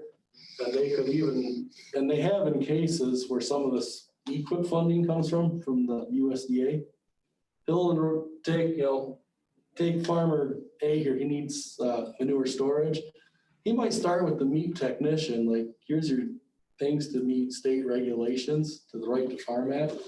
Well, you need manure storage. Well, he might say, all right, well, John, you need to work with this farmer here, and here's the farm, or here's the manure management plan. And they'll try to take that and put it into a conservation plan through the EQIP program, where now NRCS or, the farm bill money is paying for those improvements on the farm.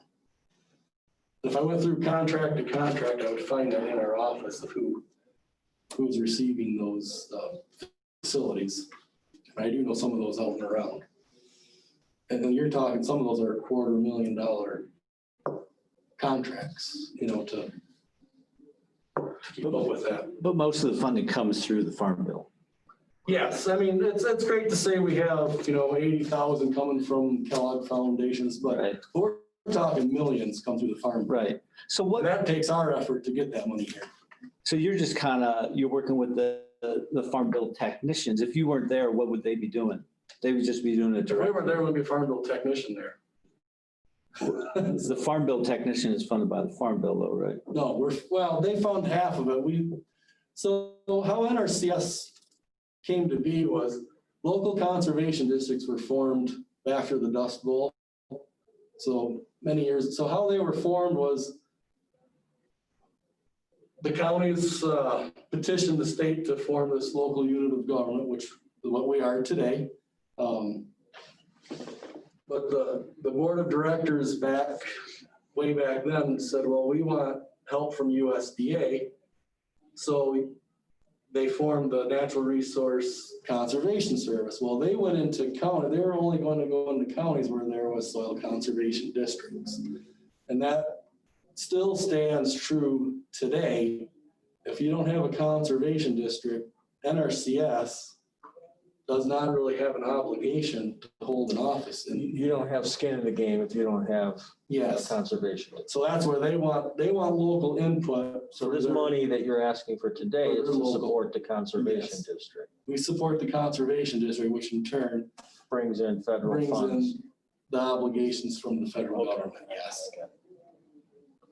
And if you guys, I'm more than willing to come back and give you a history of conservation districts someday. But I wasn't prepared for that one today. This 10,000 a year that we would either be authorizing or not authorizing brings in far more value than. Oh, tremendous. Yeah. We're putting in a Yeah. small.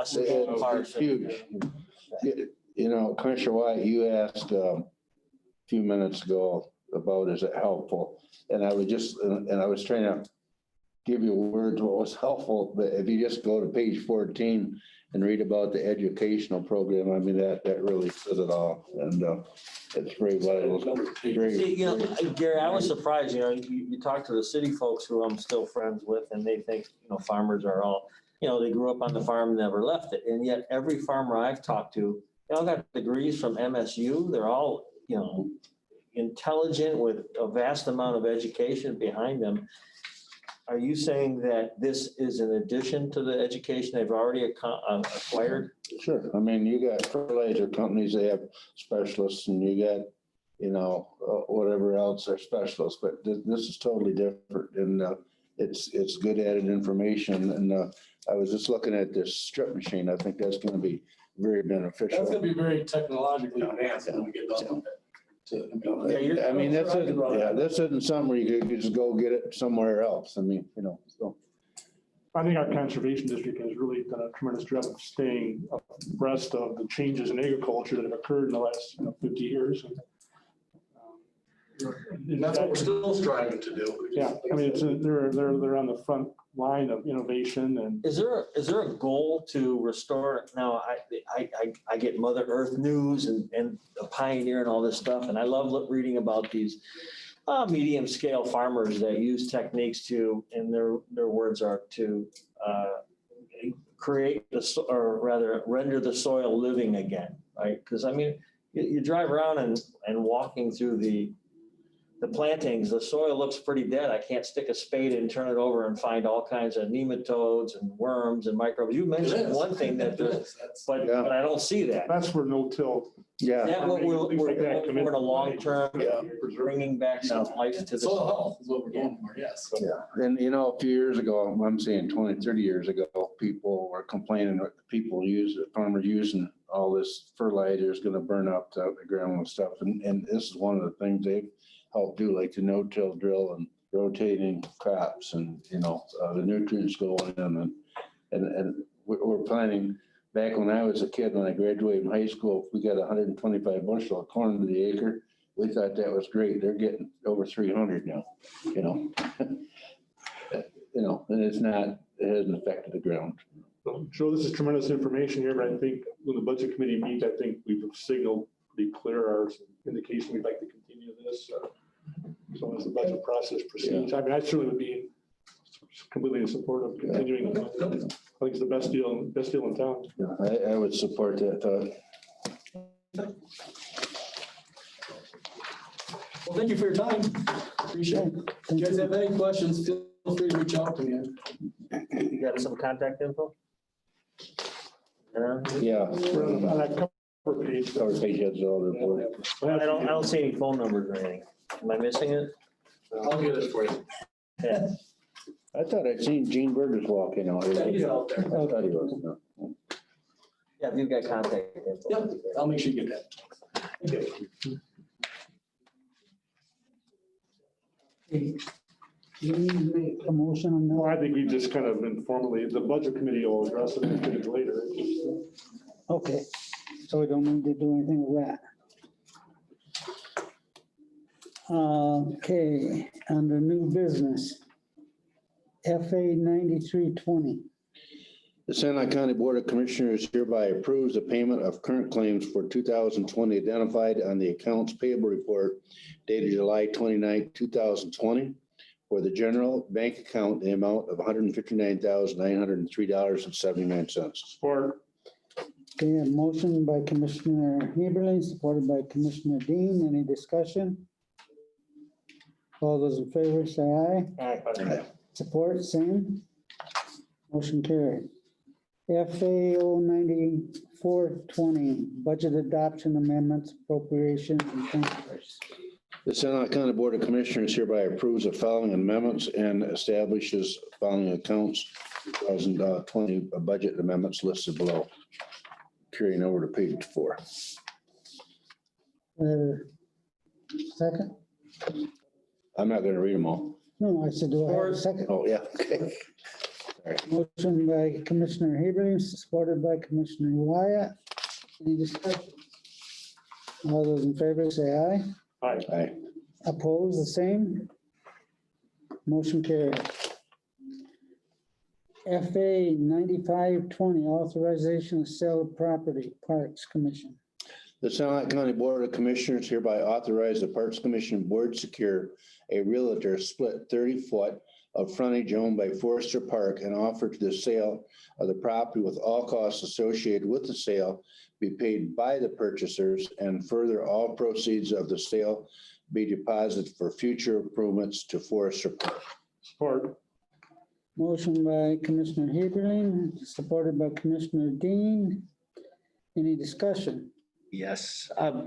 I think that we should have some sort of a policy if we're going to sell county property or the park property, that it should be, there should be an auction so that we can ensure that there's an arm's length transaction and that we're above reproach, because it seems like everyone in this transaction is somehow related. We're, it's being split between the two contiguous properties, and I would just like to be above reproach on this. Have we ever done property auctions? We do it with equipment all the time. We do them, well, the treasurer does it then, Well, that's for the Yeah. delinquent tax. but Well, I mean, I mean, still, we could put a little note. Not often, I I don't know. I've never done it, but I don't. Joe, that's, At it from, does this Yeah. pass the smell test, because everyone seems so closely related. But you would have no one able to bid in this situation other than those people, because the land can't be sold as an entity unto itself. Because it's not big enough, it's not a large enough, well, it could be sold as an empty lot. it could be sold, yeah. It's an empty lot, but it would be, you Couldn't do nothing The with it. Bird Watchers Society would like to set up a table and Well- share. I don't know. I think in general, your point is well taken. I think this is Yeah, a it unique is. situation where there's really, the property is of such limited and unique value only to those people. I haven't seen it, so that's why. Because it's not even a large enough lot in itself to even be buildable. 30 foot. Right. Okay. Yeah. Thank you. Good point. Well, it is an excellent point, and I thought about that, had been thinking about that, because there is a relationship between the two prospective buyers and quite possibly the real estate agent who's doing the valuation of the value Oh, yeah. on the property. To me, I mean, I'm sure that the realtor's not working in our best interest, at least Well, I don't know. unless they are. I don't know how they would have an association to the purchaser, though. Well, it's But we're hiring, the Parks Commission's hiring the realtor or acquiring their services, Yeah. not the purchaser. It's changed. Yeah, you're driving the boat. They're not.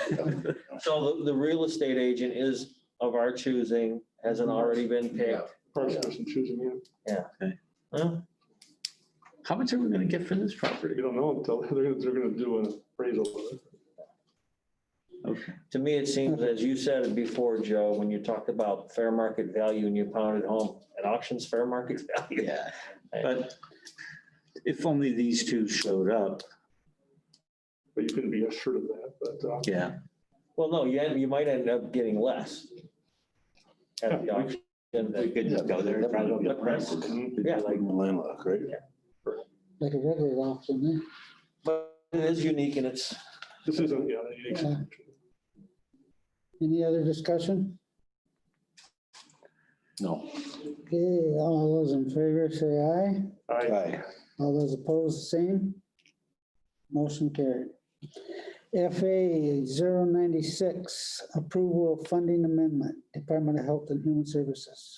The Sanilac County Board of Commissioners hereby approves a funding amendment of $11,539.26 to the current out-of-home line item from $53,587.04 to a new total of $65,126.30 on the DHS 2091 for the Child Return Care for Sanilac County, Child Care Fund for Sanilac County.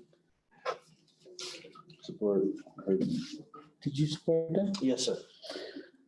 Okay, motion made by Commissioner Hebron, supported by Commissioner Wyatt. Any discussion? All those in favor say aye. Aye. All those opposed, same. Motion carried. FA 97, authorization of payment.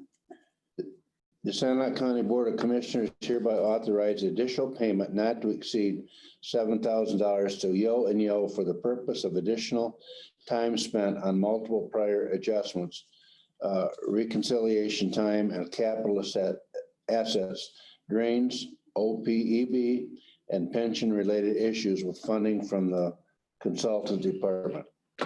Support. Motion made by Commissioner Heberlin, supported by Commissioner Dean. Any discussion? Yes.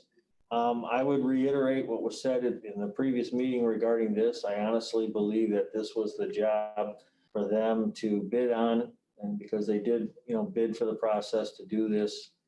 It was all part of the scope of the job. It should have been incorporated into their opening bid, and there was no language that I recall seeing for contingency issues of this nature. So I'm against that. Any other discussion? Yeah, plain well taken, Commissioner Wyatt, and I believe we discussed it at length. And initially, when I seen this bill, even before our last meeting, I had made comment by email to, I think, every one of you. But based off the fact that we've looked into this, they've moved components and lined up other components.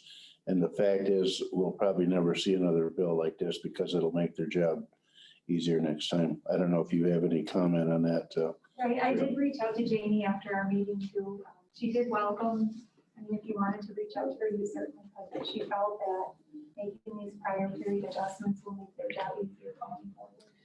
That being said, that makes their job going forward easier, which doesn't necessarily give us a break in the future because they bid on a job. I mean, anyone that's done a job knows that the first day or so is the most difficult. The first time you have a long-running maintenance supply job, you're going to run into some difficulties that may not seem like they were in your initial bid. But once you get everything organized and you get used to it, you're going to be able to make more money at it. Like, you know, the difference between building custom homes and spec homes. You know, once you get the hang of it, now you're making money. And I think the same thing applies here.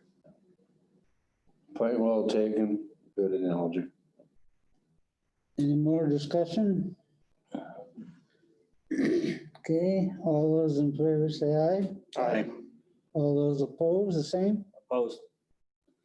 Okay, motion carried. NFA 25, authorization of Brownfield Redevelopment Authority. If you look on page 16, you will see that request.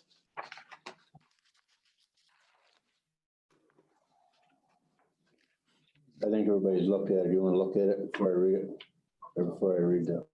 Well, I mean, I looked at it, Let me, It's on the floor here. let's put it on the floor and then we'll discuss it, because I've got some questions too. All right.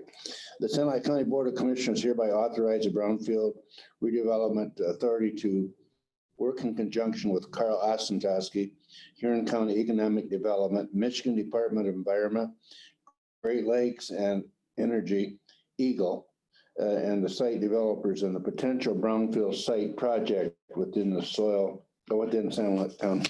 Support. Okay, motion been made by Commissioner Heberlin, seconded by Commissioner Dean. Any discussion? Yes.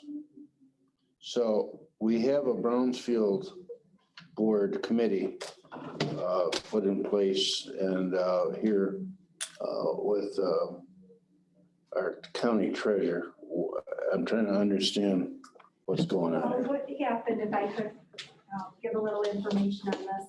Carl Ostentowski with the Economic Development Corporation had reached out to me. We haven't had any projects go through our Brownfield Redevelopment Authority since 2015.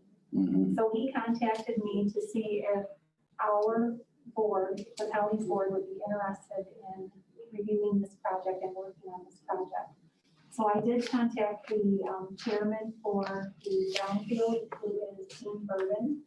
And Dean had mentioned to me that he's been working on different projects in conjunction with other counties, and he would love the opportunity to work on this through the Sanilac County Board.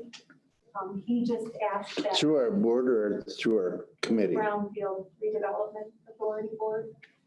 So there's a separate board set up for the Brownfield, and he would like to work on that through the Brownfield Board, but he was asking that I seek board approval for the redevelopment authority. Board. Okay, yeah, maybe I'm coming at this or asking the wrong question.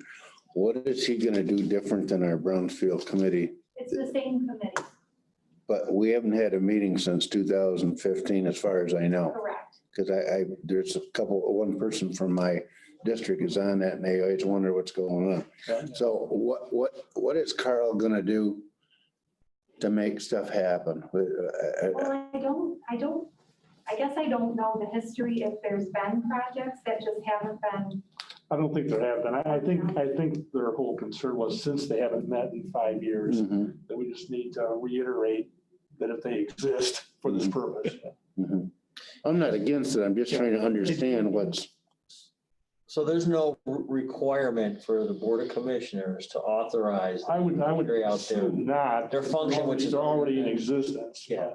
I think because they only meet periodically and it's been 5 years, they kind of wanted some reaffirmation that Well, it should happen. obviously, a summary of what they've done in the past and what they'd hope to do in the future would be useful if they're looking for us to comment on it. These projects are residential, so in this, These are usually like site cleanups. They had one that they sold, they couldn't get rid of the property and it went to the brownfield. I think it was last year, right? Well, that was The only time I ever heard of brownfield. It was associated with a contaminated. oh, that's right. soil. the Argyle dump, but that Yeah, they Yeah. don't. didn't go through them as much as nobody could claim ownership of it. this Yeah. potential project, and I don't know how it will come out, but they do want to work with Eagle to try to pull in some grant funding to clean up the site. I don't know what all that Okay. entails. Tara, is this a project that's going to require financial input from the county?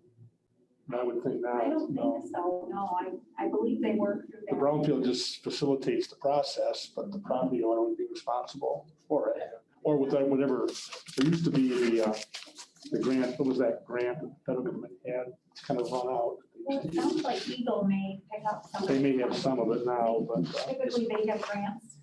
Is this project anything of a pressing nature that we would be, pleased to hear, oh, they're finally taking care of that? well, we could, Confidential, I Okay. don't even know where the site is, I wasn't disclosed that. we might just reaffirm the committee's existence here today, then ask Carla to come in just during Okay. public comments and Yeah. give us an update of what. That sounds, Carl is planning on coming on August 18th. Okay.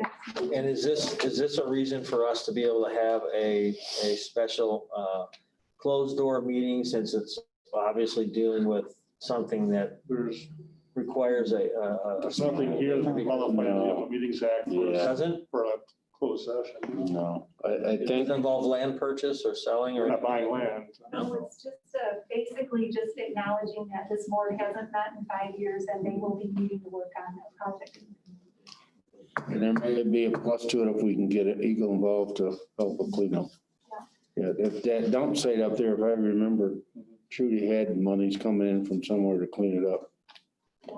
We used it as a shooting range for the sheriff's department for a while, didn't we? Yeah. Yeah. Well, I'll tell you what, Go ahead. the motion here says authorization of brownfield redevelopment project. Is that the motion? That's the Yeah. Title? And that means we're authorizing something, and yet we don't know what it is. We have no idea what it consists of. It's a secret, and I personally, I don't get that. I didn't think we was going to authorize it because it's already established. Yeah, well, then, We're just acknowledging the authority of that committee to review this project. then I would say to the motion maker, we change the title of this or at least, I guess it's not, the title's not as important as what's in the body, right, Denise? To work in conjunction authorizes. Yeah, I mean, I have a problem with the word authorize, since indeed it's not required for us to authorize, and we're not aware of what it is we're authorizing. We're authorizing them to work in conjunction with Carl Ostrowski. Well, that's been already established. Their authorization has already been established by previous boards. We're just reaffirming. So I would rather You can argue this. start reaffirming the authorization in which they already have, or something like that. So should it say the Sun Lake County Board of Commissioners? Hereby reauthorizes, just add the RE in front of authorizing. Affirm the authorization for the brownfield redevelopment authority to work in conjunction. That says we're affirming a previously authorized committee to act. Right. Because if to me, the authorization part simply says that we are the ones making the decision to take upon saying that they can do what they do, and we don't have enough information to really say that. I don't know much about the whole brownfield redevelopment Yeah, authority. but it hasn't been very active. Yeah. If the motion maker wants to just change the word authorize to reaffirm, I'm fine with that. It's Yeah. seconded. Or continue approved? Well, whatever it's gonna be, we have to decide for the purpose of the motion. Just change authorize to reaffirm. Affirm to reaffirm, yeah. Got it? Or continued approval. I don't know. I mean, what I'm expressing is I would like to have this guy in here giving us a summarization of what it is they do, what they've done in I'm going the, to be here on August 18th. you know. Can we just do it then? Yeah, So let's we get a better then let's- understanding. Then let's wait till that. Is it urgent? I don't know. Probably not. Nothing's happened in I was 5 gonna years. say, with people right now, I'm not even sure. I believe they weren't even sure if funding would be available, but they wanted to try it anyway. I mean, it sounds like somebody said, hey, we want to make sure the Board of Commissioners still is on board with us even being a, Correct. I guess, I think that's exactly what's going on. yeah, well, then we should, But lacking this motion, they still exist. Yeah. yeah, I know. I think it was more like this to. They just wanted some Attention, affirmation, attention. I guess, but I don't like that. Okay. I would rather just simply affirm that they do exist and that we look forward to seeing them in the future. I think in the if summary. the maker needs to have the word reaffirm instead of authorize. Yeah, I think we change one word, we're good to go. Okay, Could we say recognize? Recognizes instead of authorize? Well, we already recognize them. They're there. I think we're splitting. Well, that's what we're saying. Well, perhaps, Author. but we already split hairs earlier in this room today and it's worthwhile doing so. I like the word reaffirm, but that's just me. All right, Okay. Okay, reaffirm. Reaffirm? Santa County Board of Commissioners hereby reaffirms the Brown's. Okay, I'll throw it to work. Motion maker's fine, I'm fine with it. all right. Any more discussion? No. All those in favor say aye. Aye. All the opposed, the same. Motion carried. No public comments, 7:00, closed session. We move to adjourn. Support. Okay, motion been made by Commissioner Dean, supported by Commissioner Wyatt, that was adjourned. In favor, say aye. Aye. Aye. Next meeting, finance meeting in 5 minutes and it will be short. Well, don't start it, that because Joey's not. Right. He's got 5 minutes, 5 minutes. Gotta have Mr. Moody in here.